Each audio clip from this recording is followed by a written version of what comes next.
చాలా ప్రశాంత్ గురించి చెప్పండి సార్. చూడండి నా నుంచి ప్రతిసారి నా గురించి ప్రశాంత్ 2 hours ఇప్పుడే డబ్బా కొట్టుకున్నాడు, మళ్ళీ మనం ఎందుకు కొట్టాలని చెప్పేసి. Jokes apart, we are very proud of Prashant for and ఇందాక నేను ఇంటర్వ్యూలో అక్కడ బిట్స్ అండ్ పీసెస్ విన్నప్పుడు చెప్తున్నాడు కొత్త డైరెక్టర్స్కి ధైర్యం వస్తుంది అని చెప్తున్నాడు. నిజంగా నాకు ఫోన్ చేసి ఒక 2-3 చాలా గ్రేట్ అటెంప్ట్ మీ వాడు చేసింది, దీనివల్ల మేము రాసుకున్న కథలు కొంచెం ఫాస్ట్గా ప్రొడ్యూసర్స్ని అప్రోచ్ అయ్యి అలా ఉంటుంది అని ఒక రిఫరెన్స్లా చెప్పగలుగుతాం మేము. నాకు ఒక 2 ఫోన్ చేసి పర్సనల్గా చెప్పారు.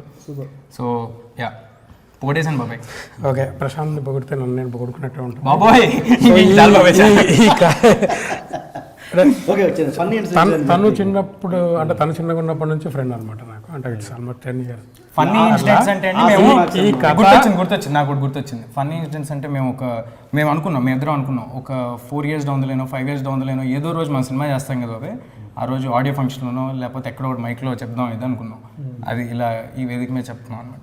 ఓ రోజు అర్ధరాత్రి ఒక ప్రొడ్యూసర్ని మేము ఇద్దరం కలిసి సినిమా చేద్దానికి వెళ్ళి, మేమిద్దరం లాస్ట్ 4 years నుంచి ట్రావెల్ అవుతున్నాం, మేమిద్దరం సినిమా చేయడానికి వెళ్ళి, నేను హీరోగా ప్రశాంత్ డైరెక్టర్గా ఆయన్ని కలిసేసి 9 o'clockకి పిలిచి ఆయన మాకు పాపం వేడి పాలు 3 సార్లు పాలు ఇప్పించి 11:30-12 వరకు డిస్కషన్ అయితే కిందకు వస్తే కింద కుక్కలను వదిలేసి గేట్ వేస్తుంది.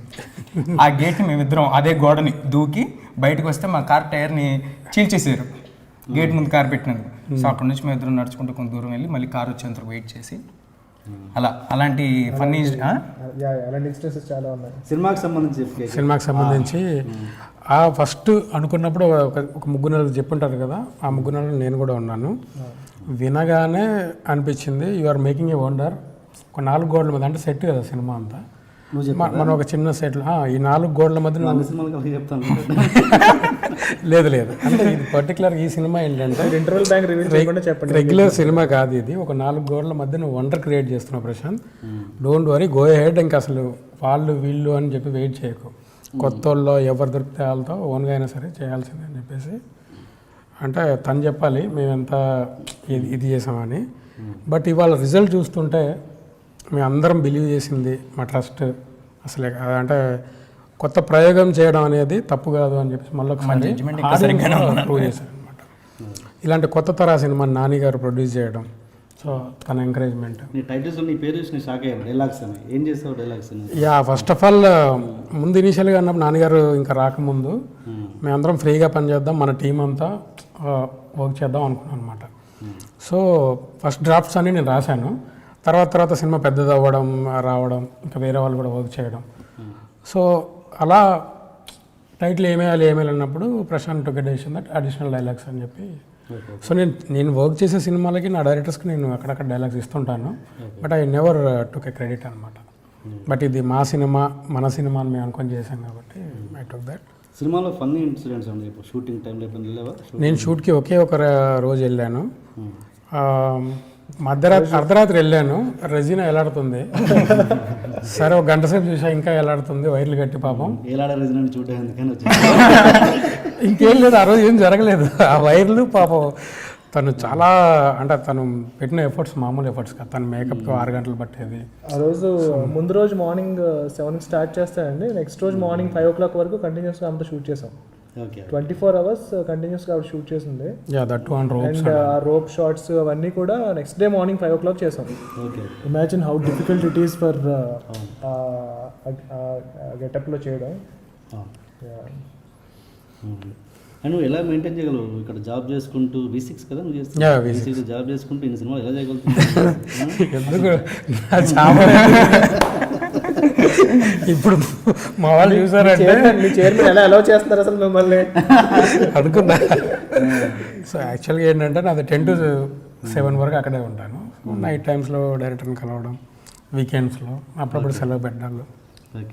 నాకు మెయిన్గా ఏముంటుంది, చెన్నైకి వెళ్ళి సాంగ్స్ రికార్డ్ చేయించడం, బాంబేకి వెళ్ళి చేయించడం ఉంటుంది. సో అది నేను పర్మిషన్ పెట్టి మరి ఇప్పుడు ఆ సినిమా సక్సెస్ అయిన తర్వాత తేజుతో సినిమా చేస్తాడా ప్రశాంత్? నేను చెప్పాను కదండి 4 years డౌన్ లేను 5 years డౌన్ మైక్లో చెప్తామని, ఏదో రోజు చెప్తాం గ్యారంటీగా. ఇద్దరం కలిసి హీరో ఇతనే డైరెక్టర్ ఒక 4-5 సినిమాలు ట్రై చేశారు, 4-5 కథలు. బట్ 4-5 కథలు కాదు సార్, ఒకటే అంటే 2 కథలు 2-3 కథలు 5-6 ప్రొడ్యూసర్లు ట్రై చేసాం. అది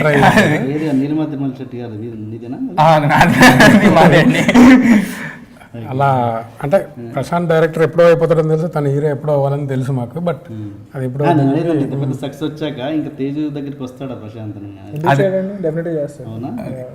ఇట్స్ వర్డ్. ఇప్పుడు అందరిలాంటి కమర్షియల్ సినిమా చేస్తే ఈ పాటకి పెద్ద హీరో దగ్గరికి వెళ్ళిపోయి లేదు, హీఈస్ వెరీ క్లియర్ ఎలాంటి సినిమాలు చేద్దాం అనుకుంటున్నాడు అనే దాని మీద చాలా క్లియర్. ఆ గ్యారంటీ మాకు ఎప్పటి నుంచో ఉంది. సినిమా చేశాడో చేయలేదో అది పక్కన పెడితే మేము హార్ట్ఫుల్గా వెరీ క్లోజ్ ఫ్రెండ్స్. రోజు తెల్లారులేసి గర్ల్ ఫ్రెండ్ బాయ్ ఫ్రెండ్ లాగా ఓ పాయింట్ ఆఫ్ టైం నేను సీరియస్గా అలాగే అనుకునేవారు. తెల్లారులేసి 8 o'clock ఫోన్ చేశాను, బాబా ఏం జరుగుతుంది, కలిసి ప్రొడ్యూసర్ని ఏమంటున్నారు ఏంటి, లంచ్కి మళ్ళీ కలిసి వాళ్ళం, మళ్ళీ ఈవినింగ్ కలిసి వాళ్ళం. ఇప్పుడు కూడా అదే ఇంకా స్టిల్ ఫాలో అవుతుంది. షూటింగ్లో అప్పుడప్పుడు వెళ్ళటం తప్ప షూటింగ్ అయిపోయిన తర్వాత ముందు కంటిన్యూస్ ఎవ్రీడే మీటింగ్ మేము. లైక్ ఐ సెడ్, నేను మార్కెటబుల్ ఫిల్మ్ చేయడానికి నమ్ముతానండి. ఇప్పుడు పెద్ద హీరో నాకు వస్తే కనుక పెద్ద హీరో మార్కెట్ తగ్గ సినిమా చేస్తాను. తేజతో చేయాలి అంటే కనుక నాకున్న క్రెడిబిలిటీకి ఇప్పుడు ఆఫ్టర్ నాకు ఏదైతే క్రెడిబిలిటీ, నాకు ఏదైనా వచ్చిన మార్కెట్ వచ్చిందంటే దాని తగ్గ సినిమా చేస్తాను అనమాట. So I try and make good films and producer డబ్బులు కూడా పోకుండానే వీళ్ళంత వరకు సినిమాలు చేసుకుంటూ వెళ్తాను. ఇంకా ఎనీథింగ్ టు సే? క్లోజ్ చేద్దాం ఇంకా ఇంటర్వ్యూ. సో ఇంత పెద్ద హిట్ అయింది. సో కొత్త డైరెక్టర్ కొత్త కథను నమ్మి వస్తే మోసపోరు, ఆడియన్స్ ఎప్పుడు మోసం చేయరు అని చెప్పి ఈ సినిమా ప్రూవ్ చేసింది. సో కుడోస్ టు ప్రశాంత్, మీరు నమ్మిందంత నిజమైంది. One final word. ఎప్పుడు ఇలాగే డౌన్ టు ఎర్త్